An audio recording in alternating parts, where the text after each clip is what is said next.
Hi welcome to Imrana kitchen. இன்னைக்கு புதினா சட்னி எப்படி செய்யறது சொல்லிட்டு பார்க்கலாம். அதுக்கு ஒரு கடாயில் 1 டீஸ்பூன் எண்ணெய் ஊற்றிட்டு சின்ன சைஸ் அளவுள்ள பெரிய வெங்காயத்தை கட் பண்ணி ஆட் பண்ணியிருக்கேன்.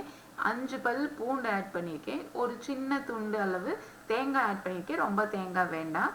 இது கூடவே ஒரு பச்சை மிளகாய், கொஞ்சமாக புளியை ஆட் பண்ணிட்டு உப்பு போட்டு அது கூடவே தோல் நீக்கிய மாங்காய் ஸ்லைஸ் வந்து ஒரு 4-5 ஸ்லைஸ் மட்டும் ஆட் பண்ணியிருக்கேன். இது கொஞ்சம் நல்லா வணக்கிடலாம்.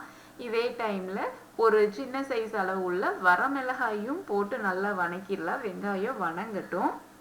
நம்ம இது கூட மாங்காய் போடும்போது ஒரு தனி டேஸ்ட் ஒன்று கொடுக்கும். நல்ல ஒரு புளிப்பு, புளியோட புளிப்பு மாங்காயோட புளிப்பு சேர்ந்து நல்லா அருமையாக இருக்கும். இது வெறும் ரைஸோட போட்டு சாப்பிடவே அவ்வளோ டேஸ்ட்டாக இருக்கும்.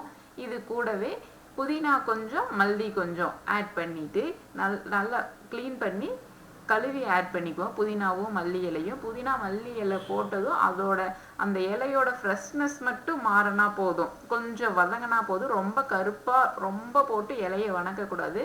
லைட்டாக அது அப்படியே சுருங்கி வந்ததும் போதும். இந்த ஸ்டேஜ் வந்ததும் அடுப்பை ஆஃப் பண்ணிட்டு ஆற வச்சு ஒரு மிக்சி ஜாரில் போட்டு அரைச்சி எடுத்துட்டு வந்துடலாம்.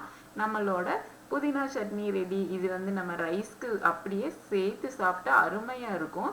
இது நீங்கள் தோசைக்கு வச்சுக்கலாம், இட்லிக்கு வச்சுக்கலாம், எல்லாத்துக்குமே மேட்ச் ஆகும். நீங்கள் கொஞ்சம் மாங்காய் துண்டு போட்டு செஞ்சு பாருங்களேன், நல்லா டேஸ்ட் தனியாக வித்தியாசமாக தெரியும். ட்ரை பண்ணி பாருங்கள். இந்த வீடியோ பிடிச்சிருந்துச்சுன்னா லைக் பண்ணுங்கள், ஷேர் பண்ணுங்கள், சப்ஸ்கிரைப் பண்ணுங்கள். மறக்காம பக்கத்தில் இருக்க பெல் ஐக்கானை கிளிக் பண்ணி ஃபார் வாட்சிங்.